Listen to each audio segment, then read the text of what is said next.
et répands cela devant le trône, car il mérite. Alléluia. Alléluia. Oh Seigneur, nous sommes là ce matin et nous voulons t'adorer, Seigneur. Nous sommes là ce matin et nous levons nos cœurs vers toi. Père, nous ne levons pas seulement nos mains, mais nous levons nos cœurs, Seigneur, car tu mérites. Jésus, qu'un adorateur ce matin se prosterne, qu'un adorateur ce matin lui rend toute la gloire. Alléluia.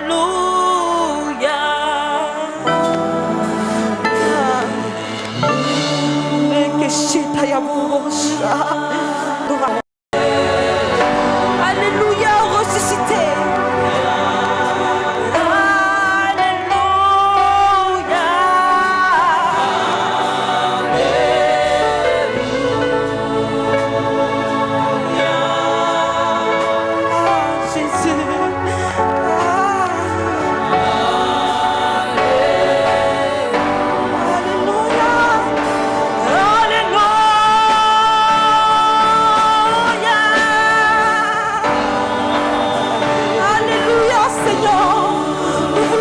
Chanter, alléluia.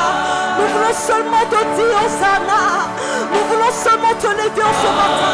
Nous voulons seulement te glorifier. Nous voulons seulement te dire que tu es le Dieu de nos vies. Nous voulons seulement te proclamer. Nous voulons t'exalter. Nous voulons te magnifier. Nous voulons être au-dessus de tout. Car tu mérites notre adoration. Tu mérites notre élévation. Reçois notre alléluia ce matin. Reçois notre alléluia, Seigneur. Reçois, Seigneur. Reçois, Seigneur. Alléluia, alléluia, alléluia. Jésus, nous te célébrons. Alléluia.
Célèbre-le.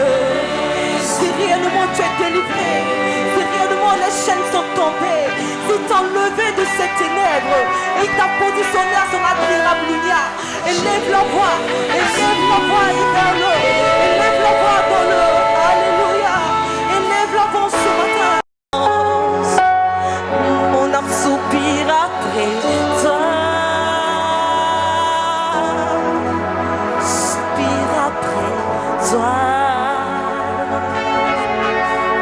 Oui, assoiffé de ta présence. Je ne désire, Seigneur, je ne désire que toi, Seigneur. Je te veux que toi, Seigneur. Père, abonde et surabonde, Seigneur. Assoiffé,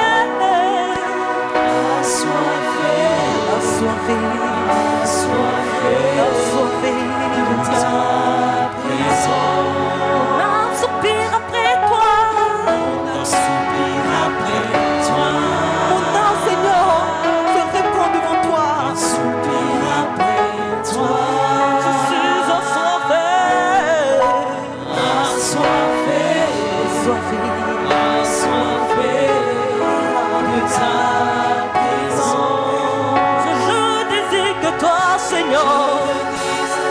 Je suis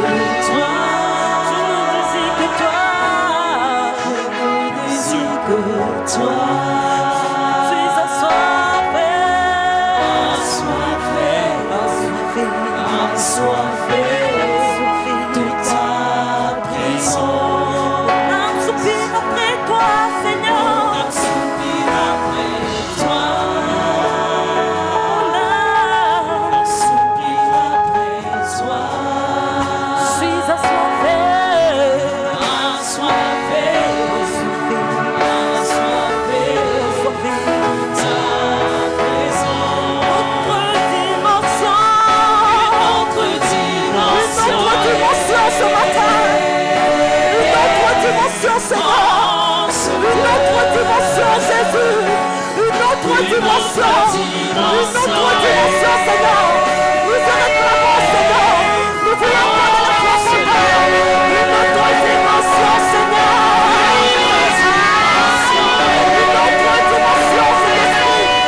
puisons au-dedans de nous.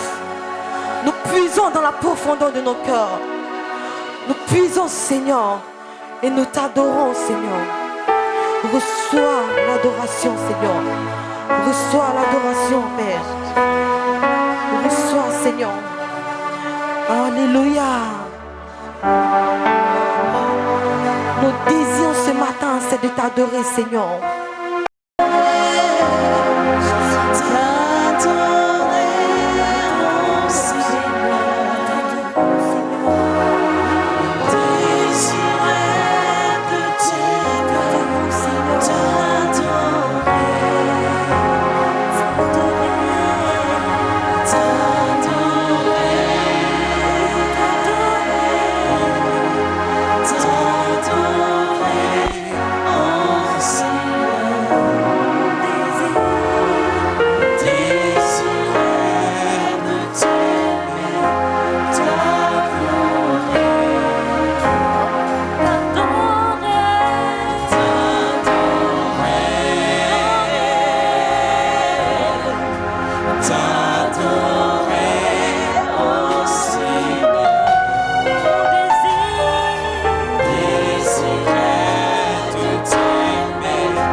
Le Seigneur, tu vas dire merci à Dieu. Merci de ce qu'il t'accorde un excellent moment. Accueillir le serviteur de Dieu, le pasteur Harry Patel, leader de l'église, grâce sur grâce.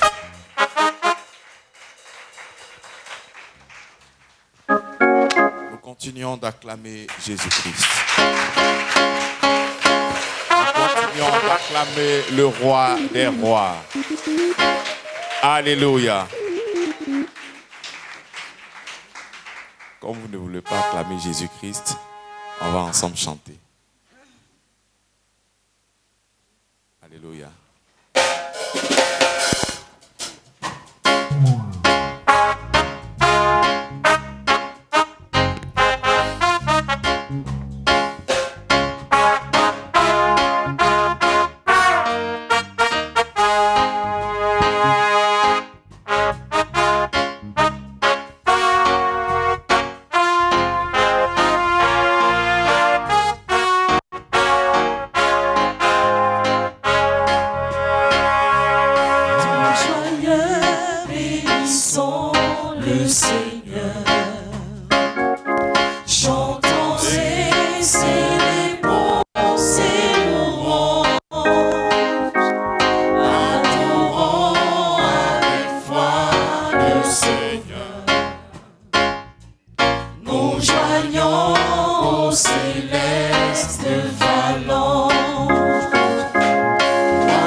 son incomparable amour.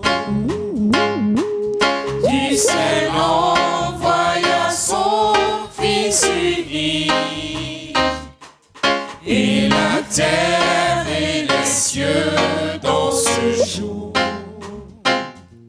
s'unissent pour chanter ce cantique. Gloire à Dieu, gloire à Dieu, que ce chant retentisse en tout lieu. Gloire à Dieu,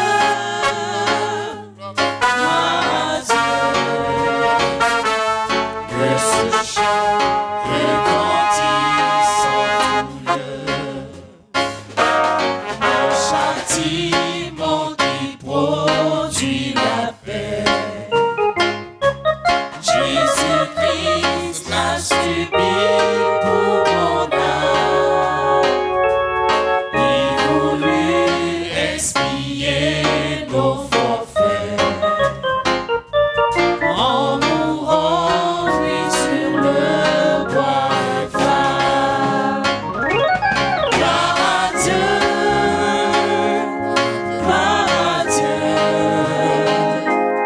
que ce chant retentisse en tout lieu. Gloire à Dieu, que ce chant retentisse en tout lieu. Voulons en retour, bon sauveur, t'aimer par-dessus tout quand je chante.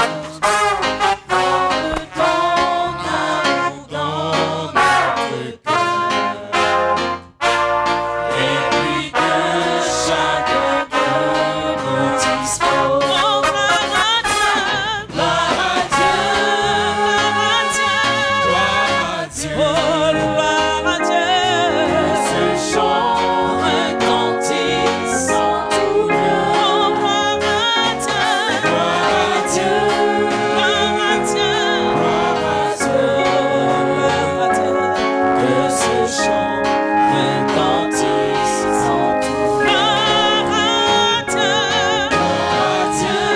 Gloire à Dieu,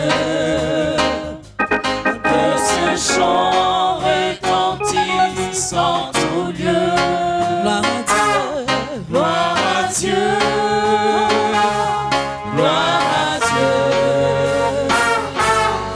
que ce chant retentisse en tout lieu.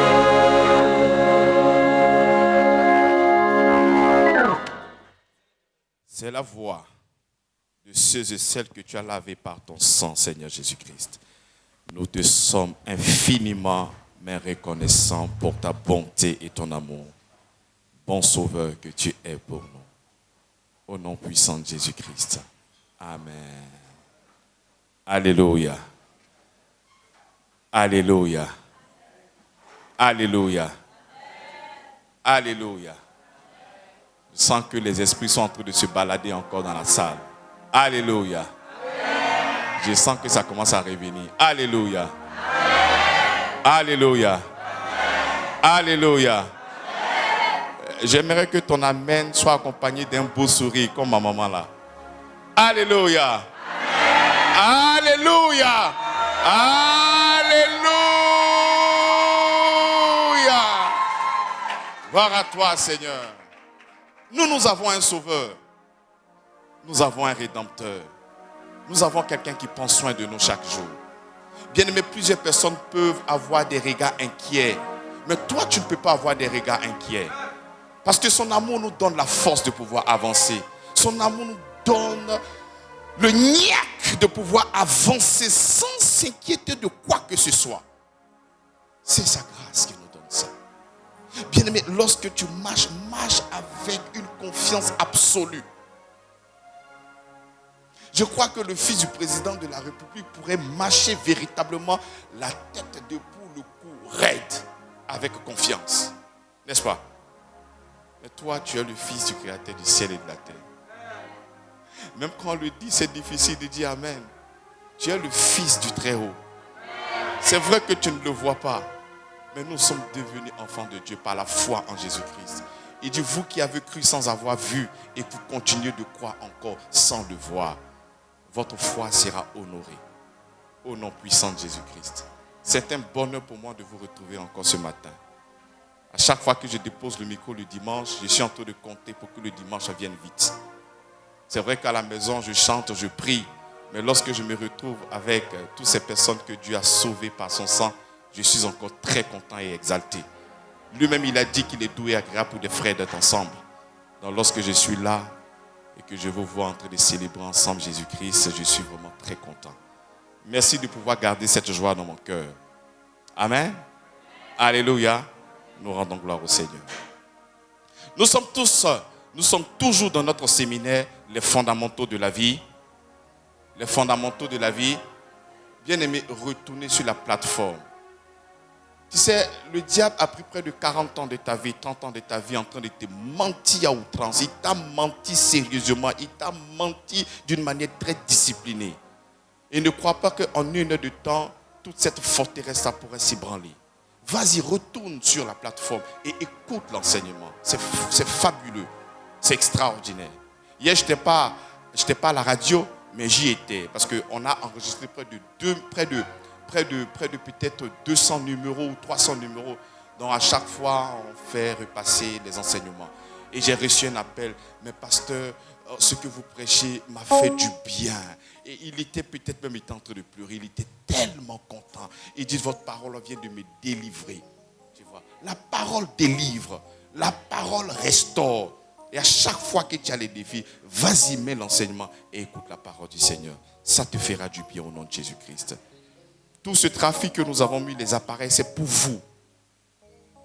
Tous ces enseignements que nous sommes en train de donner sont sur la plateforme. Allez-y et réécoutez pour votre maturité spirituelle au nom de Jésus-Christ.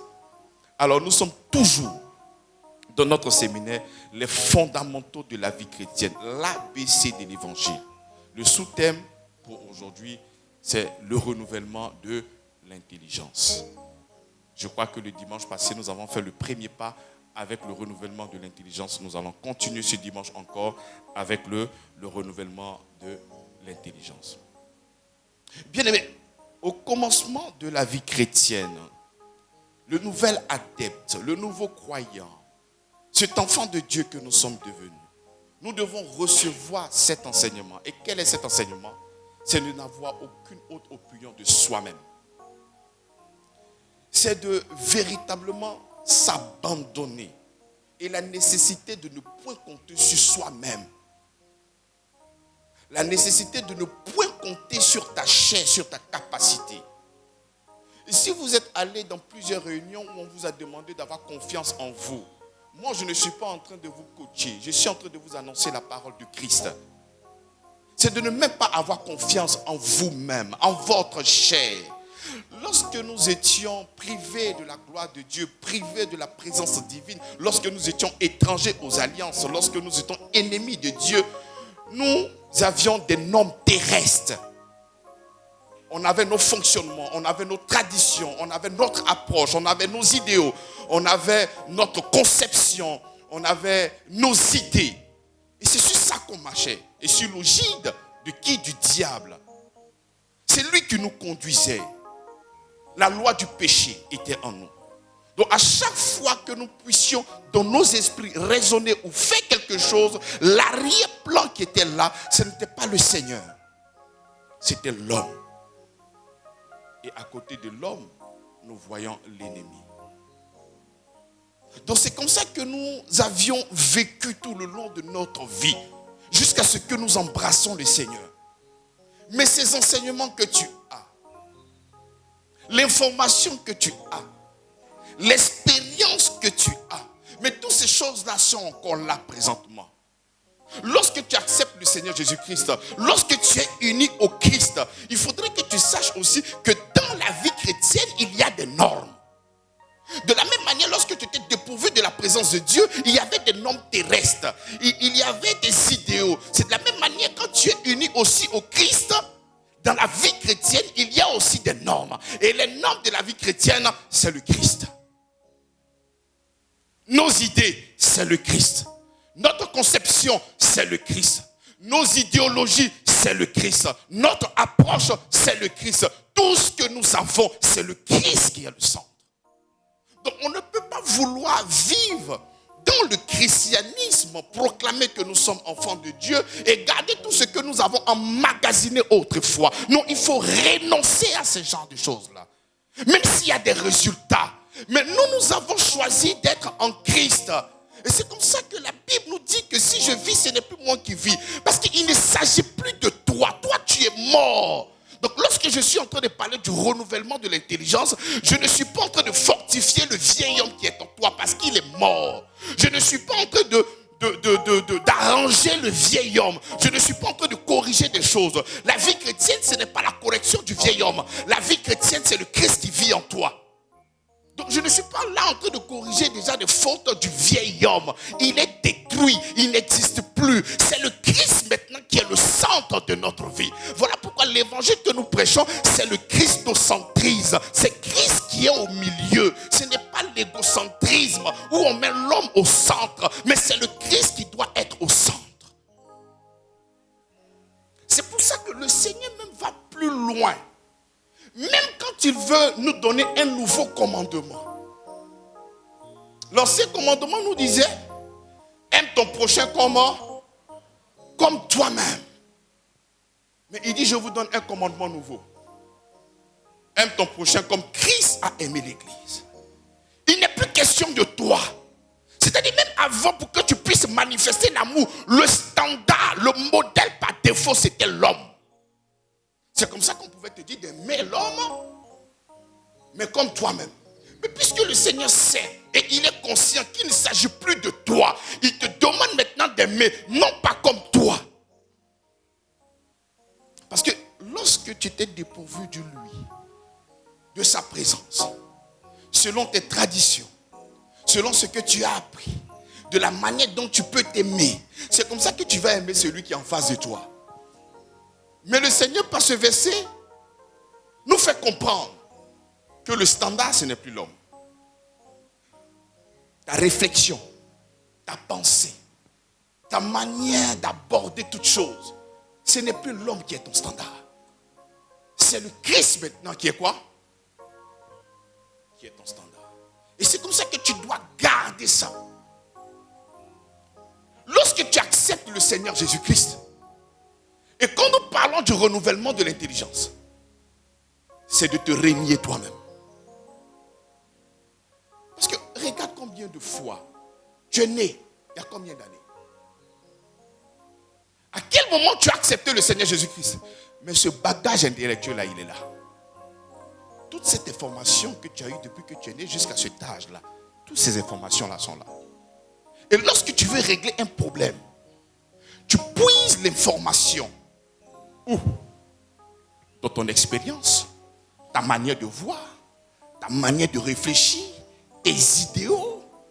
Comment est-ce que, où tu puisses l'information pour pouvoir régler des énigmes pour demain? Ta manière de voir avant, non. Voilà pourquoi, lorsque la Bible nous parle du royaume des cieux, là je suis en Matthieu chapitre 18 à partir du 2e verset. Il dit, Jésus ayant appelé un petit enfant, le plaça au milieu d'eux. Il dit, Jésus ayant appelé qui? Un petit enfant. Ne croyez pas que les mots de la Bible, on les met comme ça. Il dit un petit enfant. Déjà, l'enfant, c'est de 2 ans à 11 ans. L'adolescent, c'est de 12 ans à 17 ans. Donc, quand il dit petit enfant, c'est-à-dire même en grec, on dit paédéon. Paédéon nous parle d'un nouveau-né. Nous parle de quelqu'un qui vient de naître. C'est comme ça que même quand les mages voulaient voir Jésus-Christ, ils ont demandé où le petit enfant devait naître. Donc lorsqu'on parle du petit enfant dans le grec, on te parle d'un nouveau-né. Parce que même dans le français ici, quand on te dit 2 ans, c'est un enfant. L'enfant, c'est de 2 ans à 11 ans. Mais quand on te dit petit enfant, donc c'est en dessous de 0 à 1 an. Donc la Bible déclare que le royaume des cieux est comme quoi? Comme un petit enfant. Un petit enfant n'a pas d'histoire. Un petit enfant ne transporte pas des bagages intellectuels. Un petit enfant n'a pas de formation. Il n'a même pas de personnalité. Il va commencer à avoir une personnalité en fonction de la personne qui se tient devant elle. Donc quand la Bible te dit que le royaume des cieux est comme un petit enfant, donc il n'est pas question de ton bagage intellectuel. Parce qu'un enfant qui vient de naître, il est sous-informé, il est innocent, il n'a aucune connaissance. Il a besoin maintenant de s'affirmer. Mais il va s'affirmer comment? Il va s'affirmer en fonction de celui qui est devant lui. Et celui qui est devant lui, c'est qui? Mais c'est le Père. Voilà pourquoi il dit, Jésus ayant appelé un petit enfant, plaça au milieu d'eux. Et je dis, je vous le dis en vérité, si vous ne vous convertissez pas, si vous ne vous convertissez et si vous ne devenez pas comme les petits enfants, vous n'entrerez pas dans le royaume des cieux. Bien aimé, il faudrait que tu t'abandonnes carrément. Il faudrait que tu te présentes comme une personne qui n'a point de formation. Il faudrait que tu te présentes comme une personne qui ne connaît rien, qui ne sait rien et qui souhaite apprendre auprès de son Père. C'est comme ça que lorsque nous-mêmes nous descendons et que nous prenons Jean chapitre 5, qu'est-ce que Jean nous dit? Jean chapitre 5 à partir du verset 19. Jésus prit donc la parole et leur dit, en vérité, je vous le dis, le Fils ne peut rien faire de lui-même. Le Fils,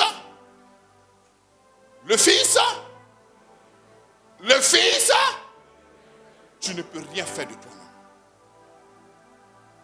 Lorsque tu ne comprends pas l'évangile et que tu ne comprends pas le renouvellement de l'intelligence, c'est comme ça que tu vas voir des chrétiens vantards, une vantardise légendaire, où ils glorifient leur chair, ils glorifient leur capacité, leur force. Il n'est pas question de toi, il est question du Seigneur Jésus-Christ. Donc même quand tu vas glorifier, c'est le Christ que tu vas glorifier. Parce qu'il ne s'agit pas de toi, parce que toi tu es foutu, tu es mort, enterré. C'est le Christ qui vit. Voilà pourquoi il dit 19.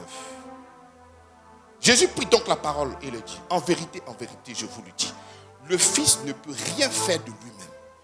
Il ne fait que ce qu'il voit faire au Père. Et tout ce que le Père fait, le Fils aussi le fait pareillement. Donc le Fils, il n'a pas de personnalité. La personnalité du Fils, c'est le Père. La personnalité, toi qui es devenu enfant de Dieu, toi, tu n'as qu'un seul modèle. Ce modèle, c'est ton Père. C'est qui ton Père? C'est le Seigneur Jésus-Christ. Il dit, entrant dans le monde, il est venu pour quoi? Il est venu pour révéler le Père. Il est venu pour te révéler qui est le Père. Pourquoi? Parce que toutes ces personnes de l'Ancien Testament ne l'ont pas vu et ne l'ont pas connu. Donc Jésus, entrant dans le monde, il vient pour révéler l'identité du Père. C'est comme ça que toutes ces personnes de l'Ancien Testament ne peuvent pas te parler de comment est-ce que Dieu fonctionne. Ils peuvent te dire ce qu'ils ont vu faire, ce que Dieu a fait pour eux. Il a créé les cieux et la terre. Il a fait ci. Mais tu ne peux pas parler de Dieu parce que pour parler d'une personne, il faut vivre avec cette personne. Et la seule personne qui a vécu avec Dieu, c'est le Fils. Et c'est lui seul qui a donc cette capacité de te parler de lui. C'est lui seul qui a cette capacité de te montrer le Père. C'est lui seul qui a cette capacité de te dire tout ce qui est bon et agréable au Seigneur. Donc, bien aimé dans la foi, lorsque Jésus-Christ est en train de proclamer que le Fils ne fait rien de lui-même, mais il ne fait que faire ce que le Père fait. C'est comme ça que dans le renouvellement de l'intelligence, toi, tu ne dois pas t'affirmer en fonction de tout ce que tu as appris à l'école. Tu ne dois pas t'affirmer. Là, je suis en train de parler de la spiritualité. Je parle de la spiritualité. Donc, c'est en fonction de ce que Jésus va te montrer que tu ne pourras que faire au nom de Jésus-Christ. Amen ou pas amen? Donc tu ne peux pas avoir un autre modèle à part Jésus. Répète avec moi. Je ne peux pas avoir un autre modèle que le Christ. Même moi, c'est ma foi que tu dois imiter. Parce que si tu veux idéaliser un homme de Dieu, le jour que tu vas le voir en boîte en train de danser, ta foi risque de tomber. Il faut imiter sa foi. C'est cette foi que nous nous imitons. Nous devons nous laisser conduire qui est par la connaissance de Dieu. Tout ce que tu pourras avoir comme orientation, il faudrait te rassurer que le fondement de cette pensée-là vient du Christ. Dis à ton voisin qu'il ne s'agit pas de toi.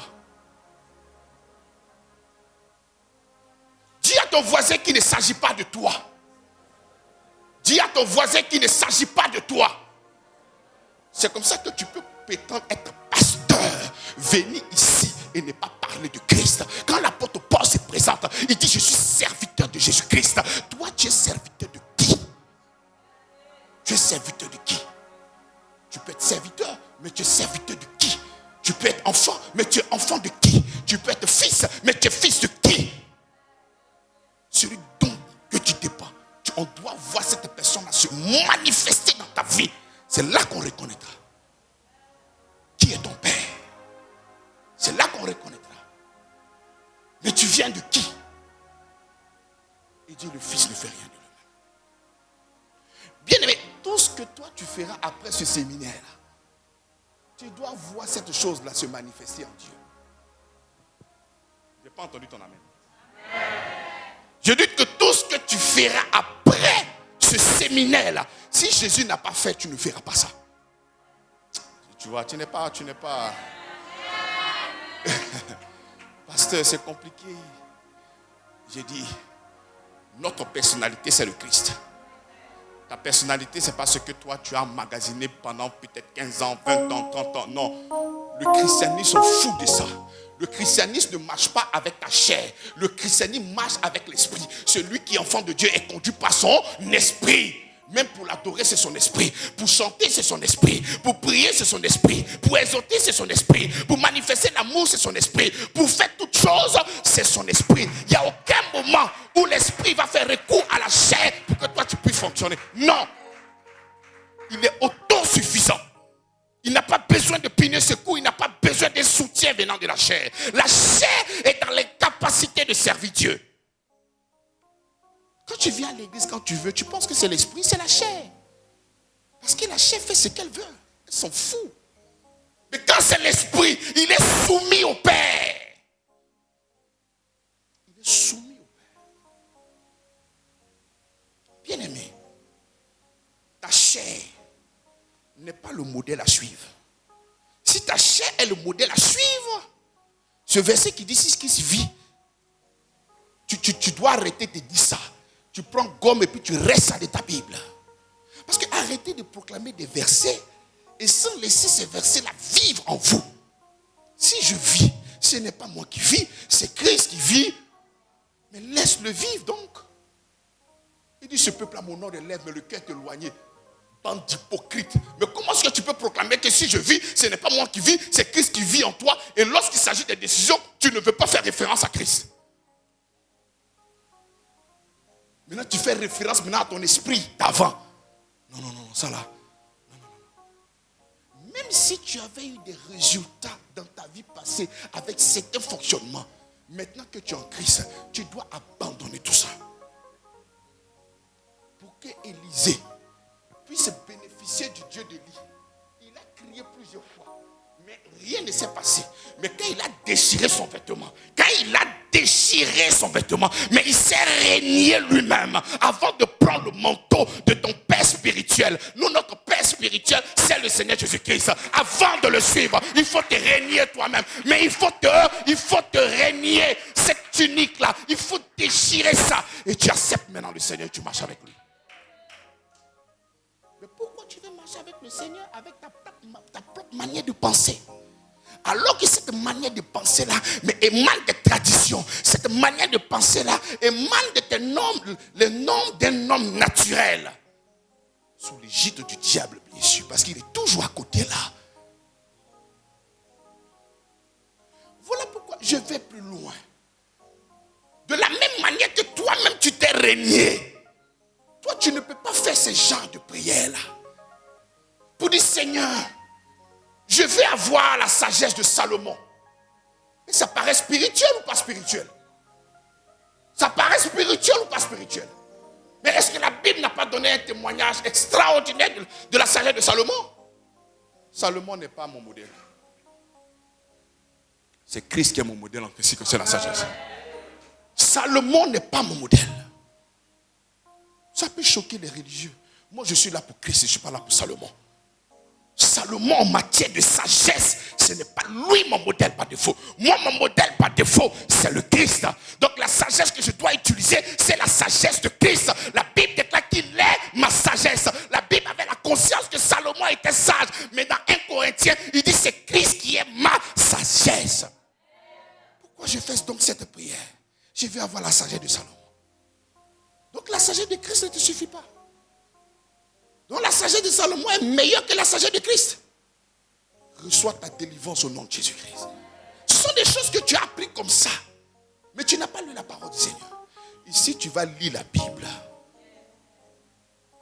En matière de la patience, Job n'est pas mon modèle.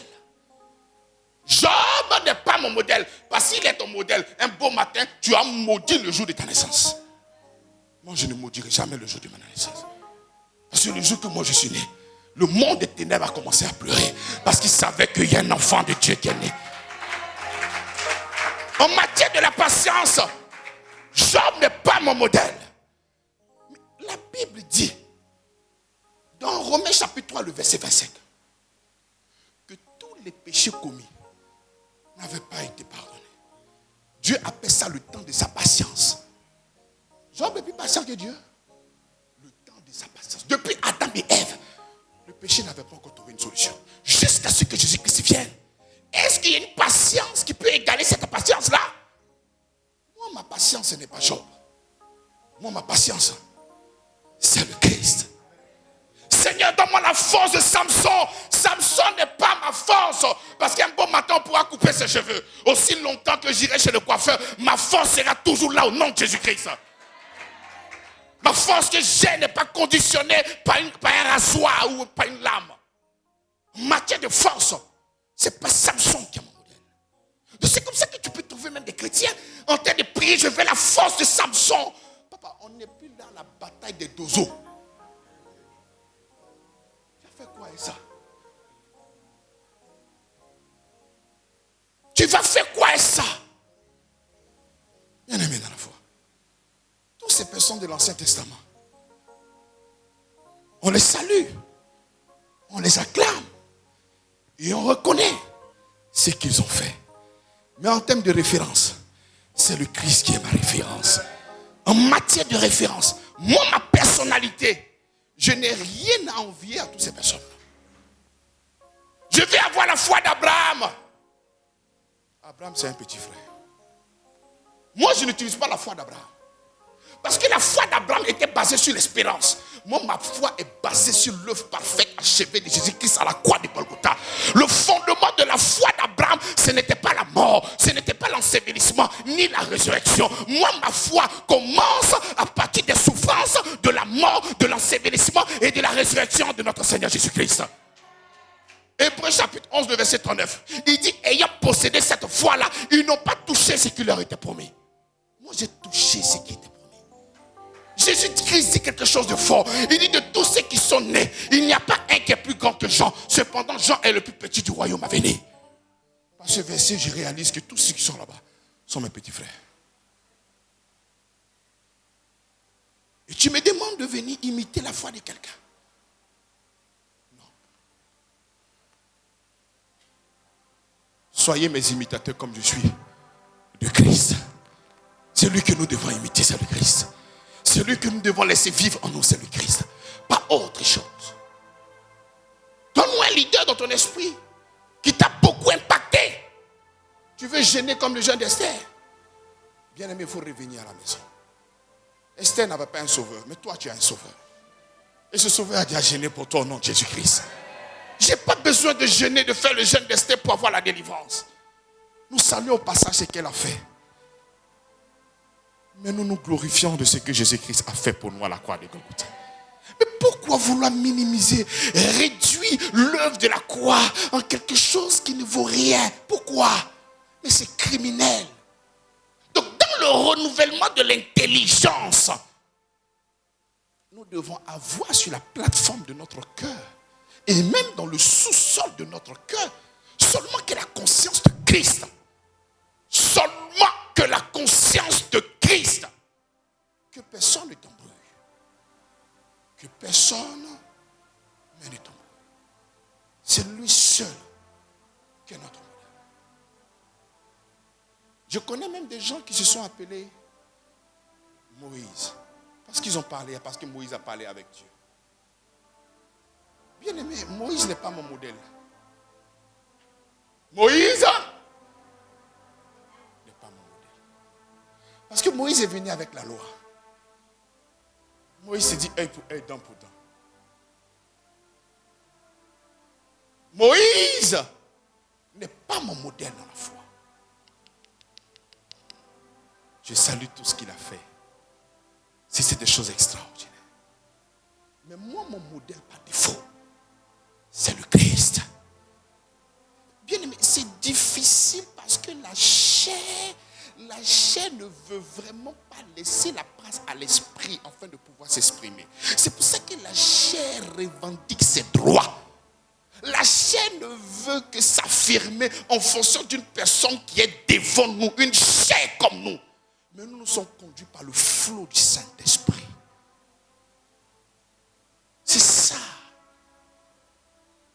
Lorsque tu vas prendre, prenons même le test de base de cette mission, 16. Et nous avons reçu, il dit, et nous avons reçu de sa plénitude, grâce pour grâce. Mais regardez ça. Il dit, nous avons, ça a quel temps? Nous avons, est-ce que la Bible dit nous allons recevoir? Nous avons reçu quoi? Nous avons reçu quoi? Seigneur, je veux la double portion de la vie de l'homme de Dieu qui est devant moi. Laisse ça. Papa, je veux la double portion. Il faut laisser ça. Dans la plénitude de Jésus-Christ. Nous avons reçu de ça. Mais comment est-ce qu'on peut régner sa plénitude et vouloir double portion? Il veut la portion d'en haut et la portion d'en bas. Et la portion de au milieu. La portion d'à gauche et la portion d'à droite. Ça, c'est pour tes ennemis. Mais la plénitude, toi, tu ne veux pas. Moi, je veux la plénitude. Et je l'ai reçue au nom de Jésus-Christ. Et nous avons reçu. Pas nous allons recevoir. Voilà pourquoi lorsqu'on te dit la Bible, il faut méditer. Ce n'est pas lire et puis partir. Nous avons reçu, pas nous allons recevoir. C'est comme ça que lorsque tu ne comprends pas et que tu n'as pas le renouvellement de l'intelligence, toi tu viendras ici à l'église pour avoir des bénédictions. Tu ne sais pas que tu transportes la bénédiction de Dieu en toi. Tu ne réalises pas que celui qui est la bénédiction est une personne et cette personne vit en toi. Toi, lorsque tu viens dans un programme, c'est pour que Dieu puisse se bénir. Lorsque tu viens évangéliser, c'est pour que Dieu puisse se bénir. Lorsque tu viens chanter, c'est pour que Dieu puisse se bénir. Lorsque tu veux venir diriger, c'est pour que Dieu puisse se bénir. Bien aimé, nous commençons la vie chrétienne ayant la plénitude de sa grâce.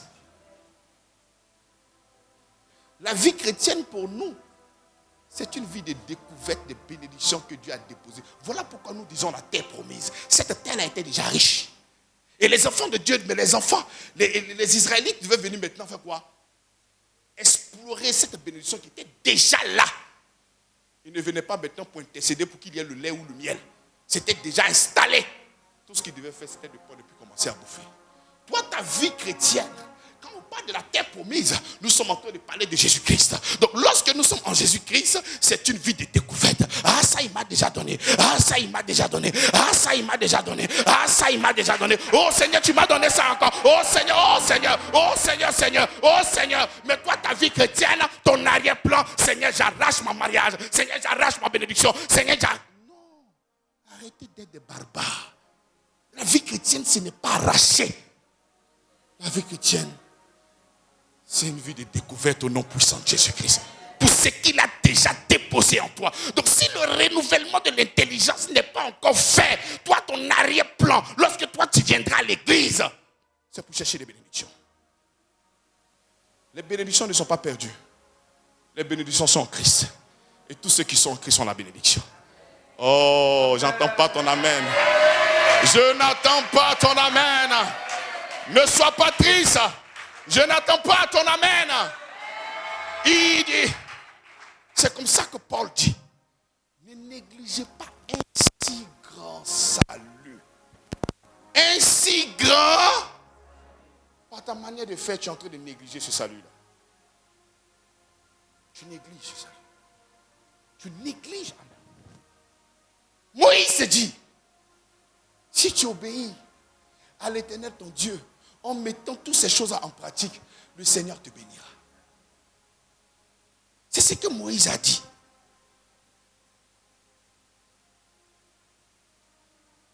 Revenons dans le texte. Et nous avons reçu de sa plénitude grâce au verset 17, car la loi a été donnée à qui? La loi a été donnée à qui? Qui est le représentant de la loi? Voilà pourquoi j'ai dit que Moïse n'est pas ton modèle. À côté, il dit, la grâce et la vérité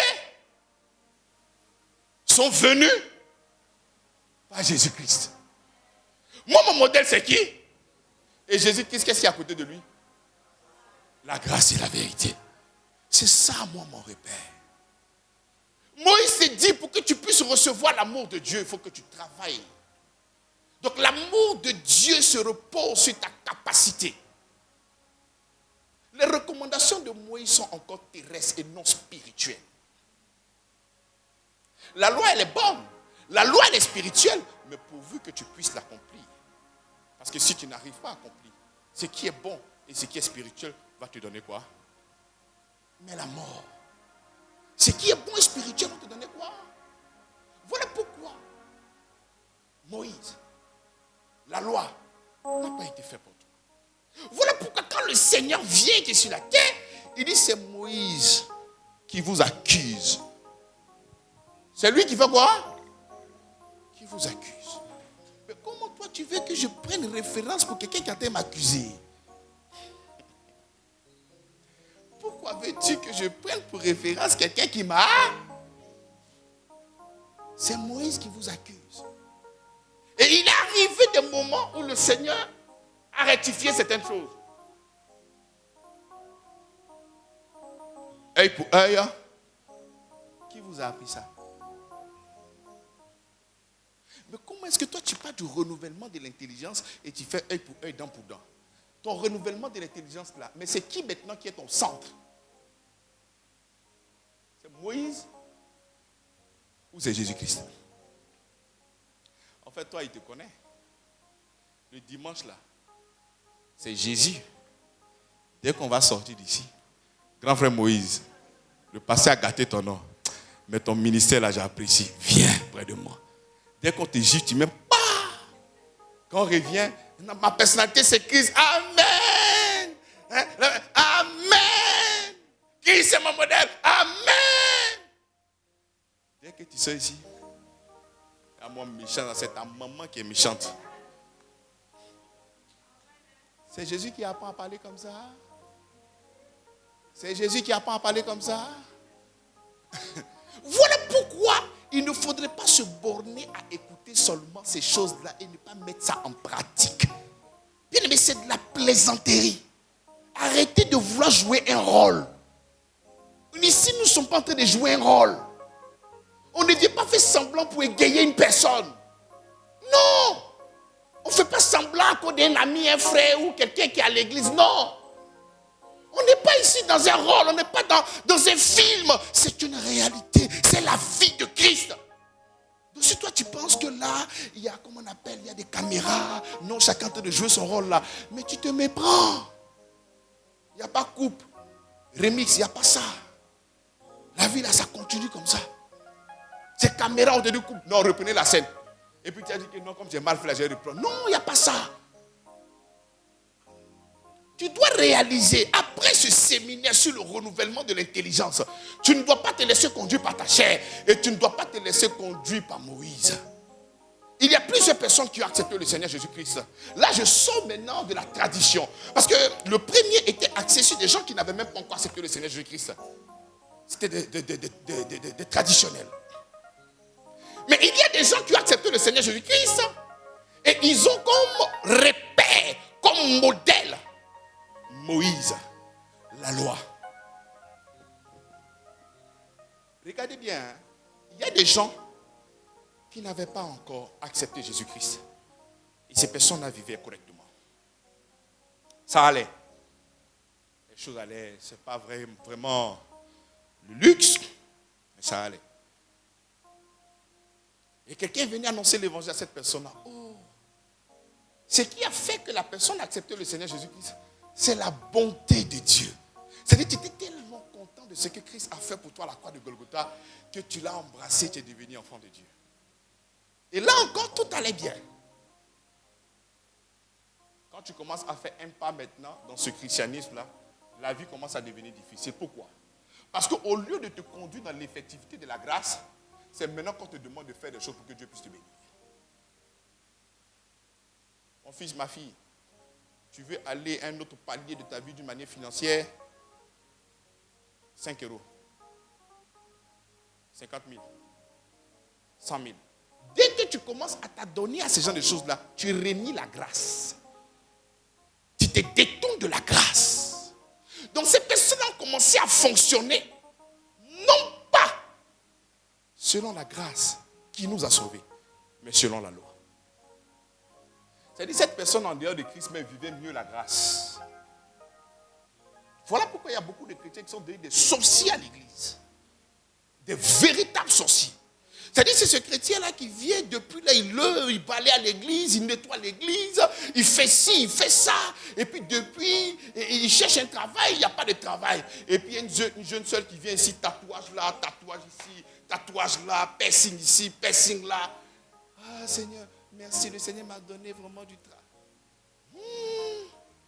Seigneur aussi, je suis à l'église, je balaye. Je chante, Seigneur. Hein? C'est à cause de ton faux cœur là que tu vas rester encore là. Parce que le problème avec le Seigneur, lui, il marche par la grâce au moyen de la foi. Mais toi, puisque tu marches avec tes œuvres, ton meilleur ami, c'est Moïse. Va vers Moïse. Quand tu vas arriver chez Moïse, il va te condamner. Voilà pourquoi il y a plusieurs personnes qui n'arrivent pas à jouir. Au lieu d'exalter le Seigneur pour la vie, pour la grâce de ce frère ou de sa soeur. Mais honnêtement, hein, parce qu'il y a des... mon frère, vraiment que... Alors que dans son cœur, là, ça lui fait mal. Je ne parle pas de ça. Mais une vraie joie qui émane de ton cœur, une réjouissance de ce que Dieu est en train de faire dans la vie de ce frère. En fait, tu te réjouis parce que tu sais que ce Dieu-là ne peut jamais t'oublier et il le fera aussi pour toi au moment convenable. Mais toi, ton arrière-plan, c'est la jalousie, c'est la métinerie, tu fais tout. Même quand tu dis, mais c'est où tu as eu travail là? Et si tu te dis que non, j'ai eu un homme, mais c'est où tu as eu ton homme là? Il n'y a pas un ami là-bas pour moi. C'est venir taper dans ton dos, hein. Ça, c'est pas dos, hein. Va limer pioche. Pour te limer même, tu as tombé, tu as pu t'élever. Ça, c'est Moïse. Et nous ne devons pas vivre ainsi. Notre repère, c'est le Christ. C'est parce que dans ta tête, Dieu bénit par rapport à la loi que tu as ce genre de raisonnement. Tu ne sais pas que la Bible déclare que tu t'approches du trône de la grâce, de ce que tu ne mérites pas. Mais puisque toi, tu as travaillé, puisque toi, pasteur, quand on dit prière du jeudi, est-ce que c'est pas moi ici là? Quand on dit évangélisation, je ne suis pas là. Est-ce que c'est pas moi ici là? Pourquoi les gens qui ne viennent jamais, même dimanche encore, ils trient? Pourquoi la bénédiction tombe là-bas? Il faut changer ton cœur. Il faut renouveler ton intelligence. Il faut faudrait que tu imbibes dans ton cerveau. Là, tu ouvres ça comme ça, tu mets. Que ce n'est pas par la loi, c'est par la grâce. C'est comme ça que les choses vont commencer à se manifester dans ta vie. Parce que aussi longtemps que tu auras cette manière de penser là. Mais un temps, je me faisais beaucoup de la peine pour vous. Ah Seigneur, la grâce, je ne vois pas la bénédiction dans la vie de certaines personnes. Je suis là, je prie, je suis là, je prie. Après, quand je regarde certains raisonnements, je dis, ok. Déjà, c'est eux-mêmes qui bloquent les propres bénédictions. Mais comment toi tu veux vivre la grâce si tu ne veux pas exalter la grâce? Tu as vu ça où ça? Donc c'est Moïse qui te dit pour que Dieu puisse te bénir. Voilà des choses que tu dois faire. Pour que tu puisses avoir tel marché, voilà ce que tu dois faire. Parce que tu as fait ici, voilà. Si tu veux une guérison, voilà ce que tu dois donner. Jésus-Christ même a dit quoi? Il dit, allez-y donner selon la loi. L'offrande qu'on donne pour la... Selon la quoi? Selon la quoi? Selon la loi. Mais nous ne sommes plus dans la loi. Nous sommes dans la grâce. Nous sommes dans la grâce de notre Seigneur Jésus-Christ. La grâce, ce n'est pas un slogan. Hein? La grâce, ce n'est pas un nouveau mouvement. La grâce, c'est l'expression de l'amour de Dieu pour nous. Parce qu'il nous aime, il a manifesté son Fils pour que nous puissions être sauvés. C'est ça qui est la grâce. Ne pensez pas que non, ici, là, c'est un nouveau message. Non, non, non. C'est ce que tu as entendu depuis longtemps, là, qu'il y a un nouveau message.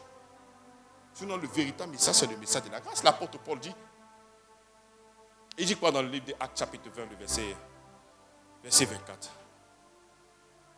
Acte 20, 24. Ouais, j'ai trouvé 24. Voilà. Mais je ne fais pour moi-même aucun cas de ma vie comme si elle m'était précieuse, pourvu que j'accomplisse ma course avec joie et le ministère que j'ai reçu du Seigneur Jésus-Christ, d'annoncer la bonne nouvelle de la grâce. Ah, ça c'est quel nouveau message? Il faut le demander à l'apôtre Paul en Actes. Lorsqu'il écrivait là-bas, il n'était pas encore né. Donc il ne faut pas penser que c'est un nouveau message. L'apôtre Paul, qui est lui-même notre apôtre, il dit celui qui a fait de Pierre l'apôtre des circoncis, il a fait de moi l'apôtre des incirconcis. Et dans le texte incirconcis, c'est toi et moi. C'est notre apôtre qui parle. D'annoncer la bonne nouvelle de quoi? Le système de ce monde est un système méritoire. Le système de ce monde est basé sur un système de la méritocratie. C'est comme ça que tu travailles, tu as un salaire. Mais c'est comme ça que tu vois Dieu en fait. Dieu n'est pas comme ton cœur. Dieu, ce n'est pas un Dieu de loi, c'est un Dieu de grâce. C'est pour cela que tu as dans ta tête des choses que toi tu dois faire pour que tu puisses être béni. J'aimerais que tu puisses faire toutes ces choses-là, mais non pas avec cet arrière-plan. Tu veux faire des offrandes, fais tes offrandes. Fais-le. Mais ne pense pas que c'est quand tu vas faire là que Dieu va te bénir. Non, c'est parce que je suis béni que je viens le faire au nom de Jésus-Christ. C'est ça qui est la différence. Nous faisons pratiquement les mêmes choses. Nous jeûnons, nous payons nos dîmes, nous faisons les offrandes. Mais je ne peux pas prendre ces choses-là comme la racine de ma bénédiction. La racine de ma bénédiction, c'est Christ. S'il y a une offrande qui doit me bénir, c'est l'offrande de Christ. C'est lui. Que personne ne dise que c'est parce que tu as fait ça pour le Seigneur que Dieu t'a béni. C'est faux. C'est faux. Le dit ainsi, tu es en train de renier ce que Christ a fait pour toi. Toi, Jésus-Christ, l'œuvre de Christ à la croix n'a pas besoin de pneus secours. L'œuvre de la croix n'a pas besoin d'additifs, sans colorant. Rien. Il est autosuffisant. Il n'a pas besoin de toi pour ta bénédiction, pour ta délivrance. Donc arrêtez de penser comme ça. C'est parce que vous pensez comme ça que la manipulation est arrivée à un certain niveau. Parce que vous êtes déjà dans les prédispositions, étant conditionné par un cœur de loi. Parce que si tu es conditionné à un cœur de grâce, on ne pourra pas te manipuler. Mais c'est parce que toi-même, tu es dur. Tu es dur du cœur. Pour que tu puisses faire quelque chose à quelqu'un, il faut que la personne travaille pendant 5 heures de temps.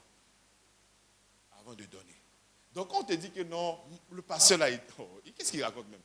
Non, Dieu bénit par la grâce. On croit seulement et puis on bénit. Le gars là, c'est un plaisantin, hein?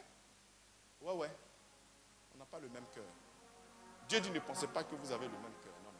Vous les hommes, votre manière de penser là n'est pas pareille comme pour le Seigneur. Dieu est tellement riche qu'il ne peut rien te vendre. Et tu es tellement pauvre que tu ne peux rien acheter avec le Seigneur. Voilà pourquoi il a décidé de te donner par la grâce. Et étant reconnaissant, tu viens maintenant pour dire, Seigneur, je reconnais que cette bénédiction vient de toi et je viens donner pour la promotion et la propagation de l'évangile. Parce que nous savons qu'il y a beaucoup de choses à faire dans cette église. Donc je le fais comme reconnaissance. Mais non pas comme racine. Donc quand tu es en train de vivre ta vie chrétienne, je considère que vous venez d'accepter le Seigneur Jésus-Christ aujourd'hui. Tout ce qui est passé est passé. Parce qu'on a fini avec le passé. Donc si toi, après ce séminaire, toi tu veux venir chanter pour que Dieu puisse te bénir, mais tu fais mal. Je suis béni. Je suis tellement béni que la Bible m'appelle source de...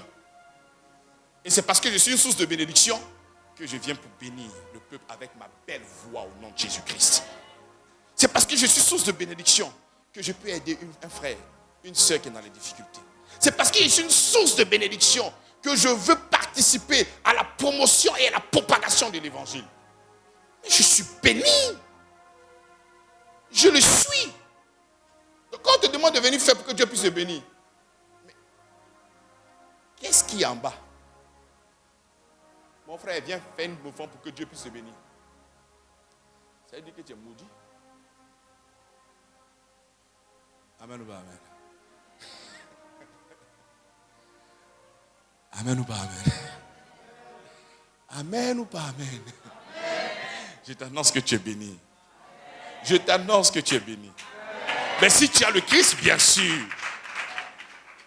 Lorsque nous l'avons, on ne pourra que manifester cela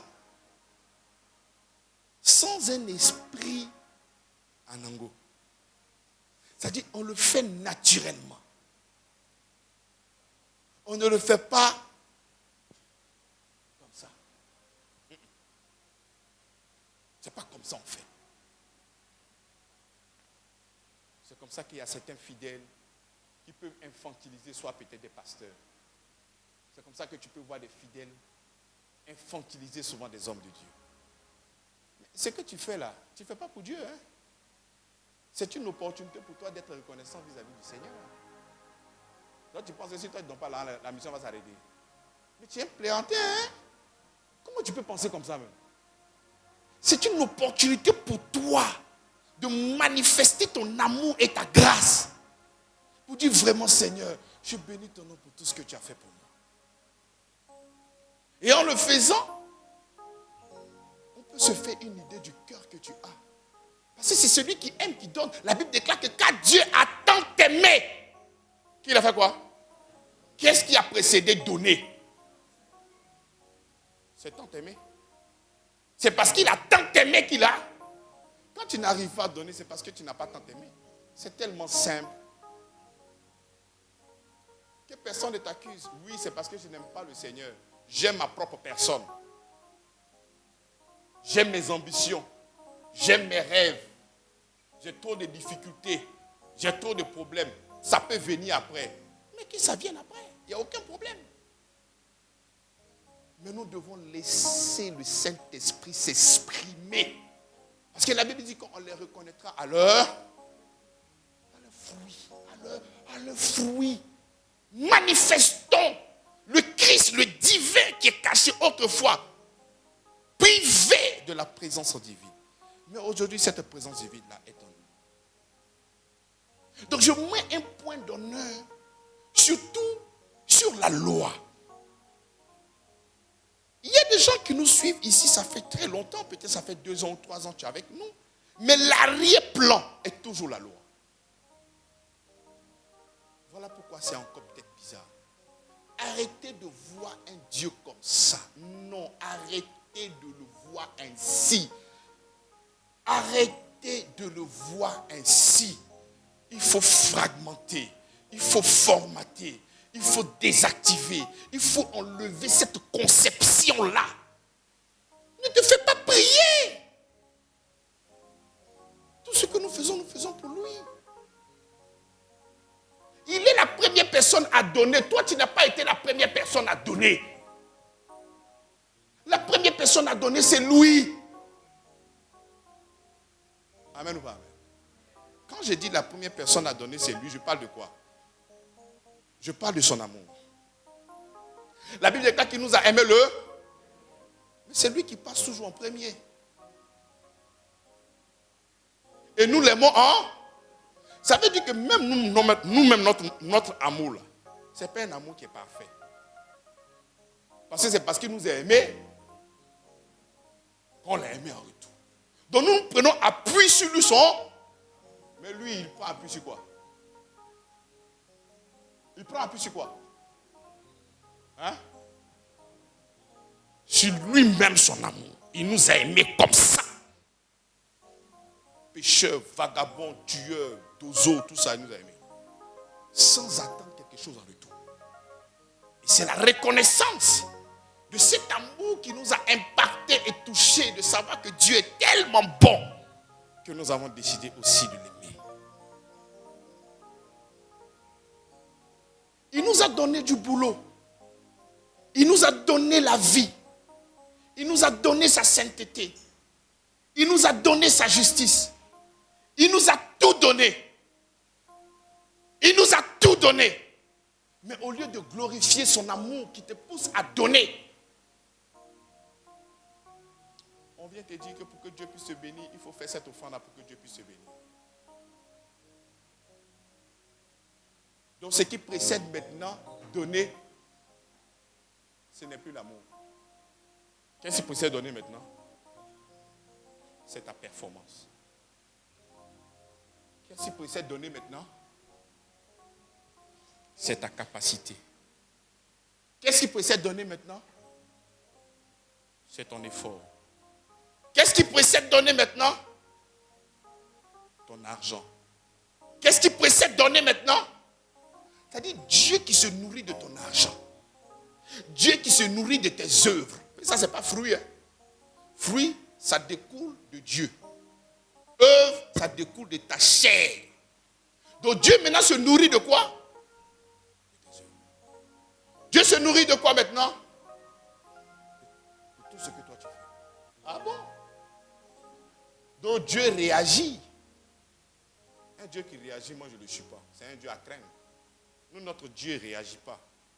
Notre Dieu, il agit avant même que le besoin se manifeste. J'ai dit à quelqu'un, si tu as manifesté l'envie de boire l'eau, si tu as manifesté la soif, c'est parce que lui, il avait déjà créé de l'eau. Il n'est pas étonné pour dire, ils ont soif, on va prendre l'eau pour eux. Non, il a déjà tout fait pour toi. C'est quand tu n'as pas la réalisation, c'est quand tu ne comprends pas ça, que tu penses que Dieu a oublié. Il a oublié certaines choses. Il faut donc qu'on rappelle au Seigneur à sa mémoire que mon âge pour me marier est arrivé. Seigneur, je rappelle à ta mémoire. Arrêtez ça, s'il vous plaît. Arrêtez ça, s'il vous plaît. Le Seigneur n'est pas venu pour ces plans-là. Le Seigneur est venu pour que tu puisses te marier. Mais non. Le Seigneur est venu pour que tu puisses avoir l'argent. Mais non. C'est pas ça. Le Seigneur est venu te donner une chose que la terre ne peut pas te donner. C'est la vie et l'immortalité. C'est ça qu'il est venu te donner. Donc comment est-ce que toi tu peux fournir tant d'efforts à venir à l'église pour que toi tu sois riche financièrement? Pourquoi? Tu t'es trompé de classe. Ici ce n'est pas ça. J'ai écouté un homme de Dieu qui dit, mais ici les gens doivent venir lire la Bible pour avoir l'argent. Mais la Bible serait le livre le plus pauvre. Plus pauvre. Parce que là, c'est le livre, mais des saints. C'est le livre de Christ, de Jésus-Christ. Mais pas le livre d'argent. Ça n'a rien à voir. Ça n'a du tout rien à voir. C'est comme ça que même les coachs, ils ont repris des versets de la Bible et ils ont enlevé le Christ. Et on dit le pouvoir de la pensée positive. Et ils ont pris la Bible pour aller développer leur pensée à eux. Il faut prendre le pouvoir de la pensée positive et pour venir au village. On dit le gars veut te tuer, tu dis non, il ne peut rien me faire. Tu vas comprendre que le pouvoir de la pensée positive, là, ça c'est en Europe. La véritable puissance se trouve dans l'œuvre parfaite, achevée de Jésus-Christ à la croix de Golgotha. C'est là la puissance de Dieu. C'est là la force du Seigneur. C'est là le tout accompli. C'est là que se trouve ta puissance. C'est là que se trouve ton héritage. C'est là que se trouve ton salut. C'est là que se trouve ta rédemption. C'est là que se trouve ta sainteté. C'est là que se trouve tout. Ce livre. Donc arrêtez de venir à l'église. Je vais servir le Seigneur pour avoir beaucoup d'argent. C'est faux. Je vais vous faire rire un peu.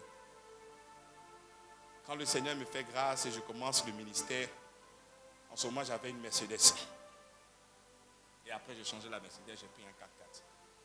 Et il y a un collaborateur, c'était un peu sensible dans le transit ici, dans le secteur de l'import-export. C'était un peu sensible, il y a beaucoup de sociétés qui avaient fermé. Donc quand il m'a vu, ça faisait longtemps. Quand il m'a vu, il dit, hé, c'est comment? Mais tu as changé ta voiture. Pardon, il faut voir s'il peut venir à l'église là-bas, je serai diacre.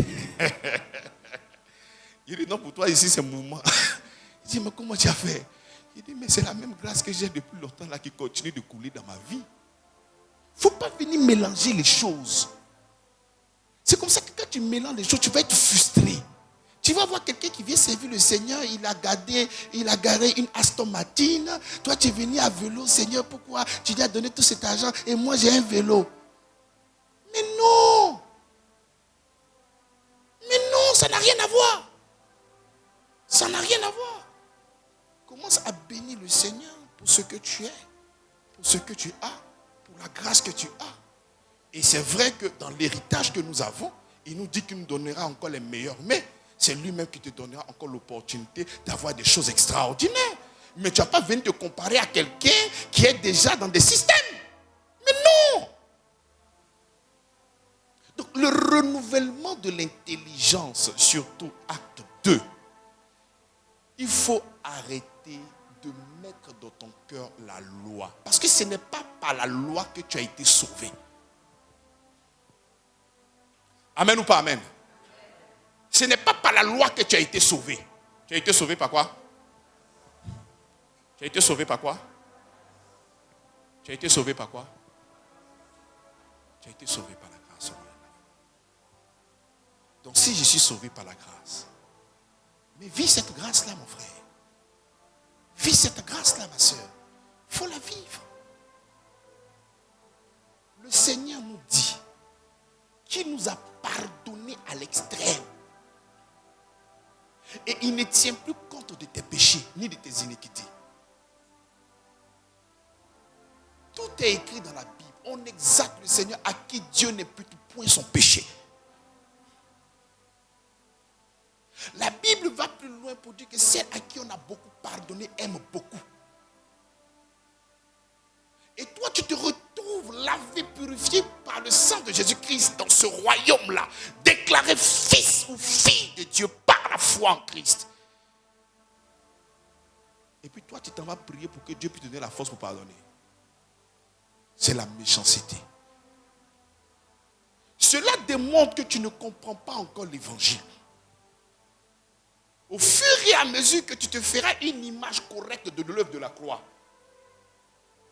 quelle que soit la traîtrise, quelle que soit la méchanceté, quel que soit le drame, il te restera toujours la force de pouvoir pardonner. Parce que si on veut comparer ce que Christ a fait pour toi, non. N'oubliez pas que le diable passe par tous ces... Le jour que j'ai prêché sur le séminaire Les ennemis de la grâce, j'ai parlé de la honte. Voici des cartes que le diable pourrait utiliser pour pouvoir éliminer les serviteurs de Dieu.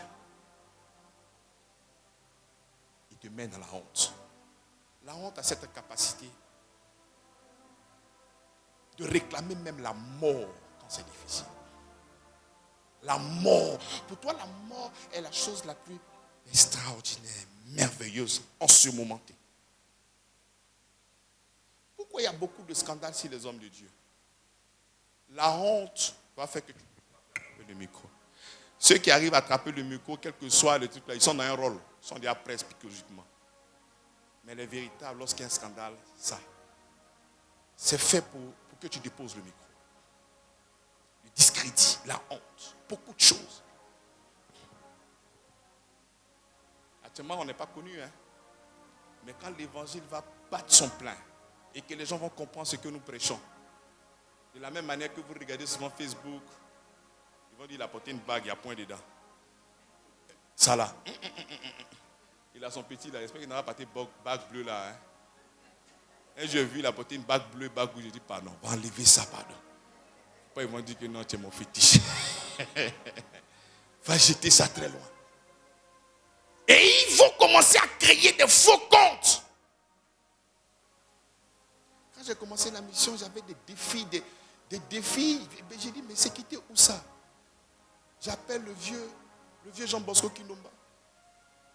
Mais moi, je pensais qu'il allait me consoler. Il me dit, bienvenue au club. Il dit, il dit, c'est comme ça. Tu penses que les pasteurs, tu vas venir construire la foi des gens. Amen. Les gens seront... Et puis, le gars va te laisser. Il dit, tu vas être au milieu des gens, ils vont parler des gens. Ils vont dire, mais le gars, il est méchant, hein? Mais c'est de qui on dit quitte là-bas. Tu fais on dirait, c'est pas toi. Tu fais on dirait, tu ne te reconnais pas. Et tu vas être étonné de tout ce que les gens pourront effectivement rencontrer de toi. Rencontrer sur toi. Des combats où tu ne sais même pas où ça a commencé.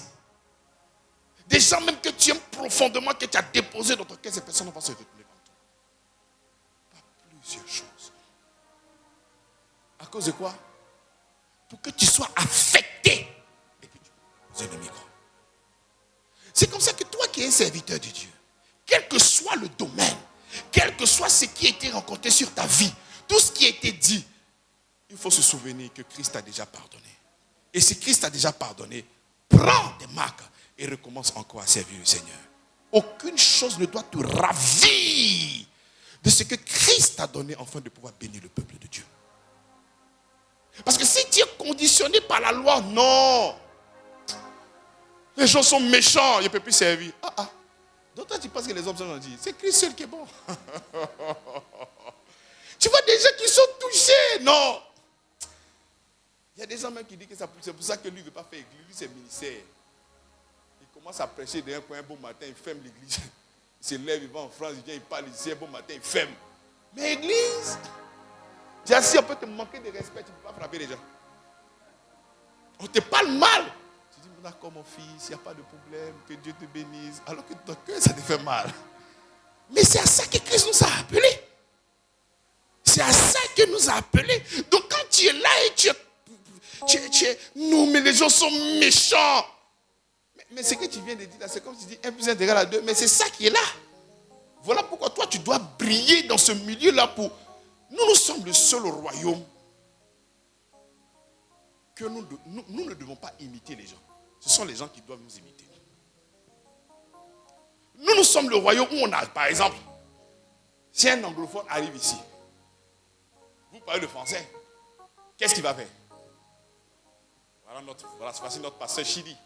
Il est nigérien. Mais quand il est venu ici, qu'est-ce qui s'est passé? Il a commencé à parler en français.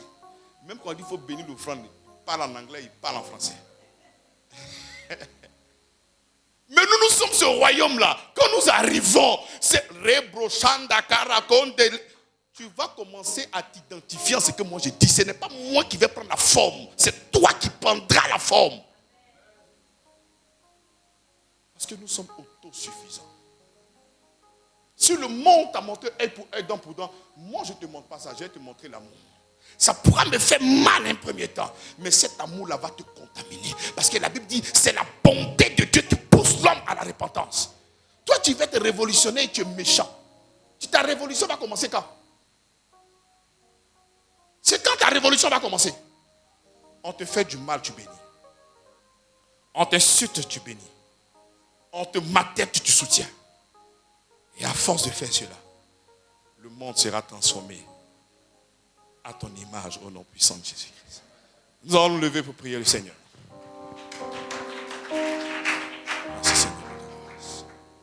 Nous allons prier. Nous sommes là dans le renouvellement de l'intelligence. C'est d'abandonner l'ancien système. C'est d'abandonner ta chair. Abandonner ta manière de voir. Et de te confier uniquement qu'au Seigneur Jésus-Christ. Lui et lui seul. Lui et lui seul. Lui et lui seul. Lorsque tu seras en train de prier, tu vas dire, Seigneur, j'ai imité plusieurs personnes sans avoir le regard fixé sur toi. Ce matin, je prends cette décision de ne pouvoir que m'affirmer en toi, toi et toi seul. Ensemble, prions le Seigneur. Père, merci pour ta grâce et ton amour. C'est tellement magnifique, extraordinaire ce que je viens d'entendre ce matin. Ta parole me fait du bien. Ces vérités fracassantes, ces vérités pertinentes, Seigneur. Si autrefois j'avais bien voulu imiter certaines personnes sans toutefois te laisser vivre ta vie en moi, je prends cette résolution de m'affirmer qu'en toi et toi seul, Seigneur. Je te laisse vivre ta vie en moi, Seigneur. Ta vie, toi et toi seul. L'histoire a changé. Manifeste ta puissance, Seigneur. Alléluia. Merci pour ta grâce, Père éternel, mon Dieu. Christ a vaincu. Merci pour tout ce que tu es pour moi. Alléluia. Tu es ma vie, tu es le centre de ma paix, Seigneur. L'histoire a Tu changé. es tellement formidable pour cette communauté, pour cette mission. Formidable, formidable. Il m'a dit c'est fini.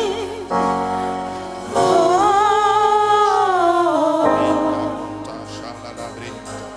Mon histoire a changé.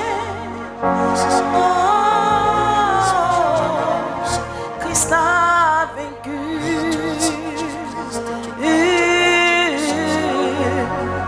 Alléluia. Christ a vaincu.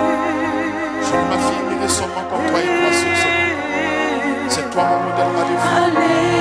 C'est l'expression de ma joie. Christ a vaincu. L'expression de ton Seigneur. Merci pour ton amour. Merci. Alléluia. Nous allons prier. Nous allons dire, Seigneur, je pensais autrefois que je devais mériter ta bénédiction. Et je n'ai pas compris que la bénédiction était le Christ que tu m'as déjà donné.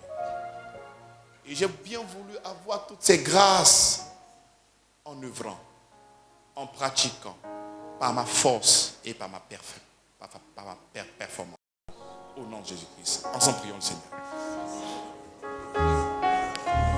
Seigneur, merci pour ta grâce, ta bonté, ta fidélité, Père. Longtemps, je me suis approché de toi en fonction de la loi, en fonction des principes,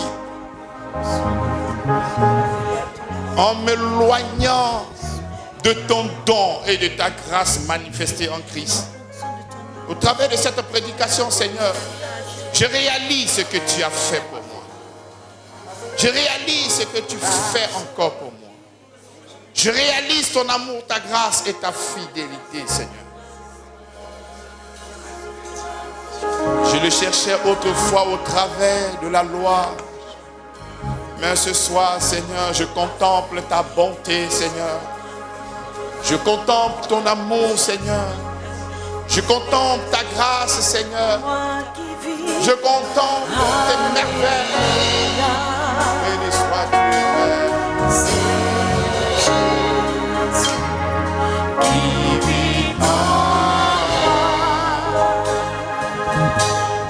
Ce n'est plus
moi qui vis. Alléluia, c'est Jésus. C'est Jésus qui vit en moi. Ce n'est plus moi qui vis. Ce n'est plus moi qui vis. Alléluia. C'est Jésus. C'est Jésus. C'est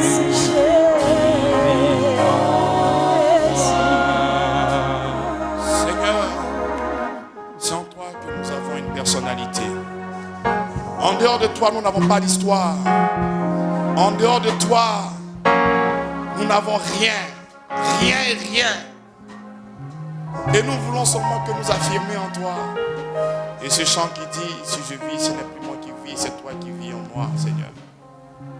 Nous avions autrefois plusieurs modèles dans notre cœur.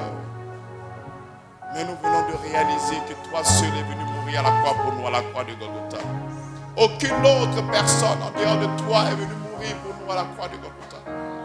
Voilà pourquoi nous prenons cet engagement de ne pouvoir que respirer Christ, de ne pouvoir que vivre Christ, de pouvoir que nous exprimer Christ, de ne pouvoir que tout faire en toi, toi et toi seul, Seigneur.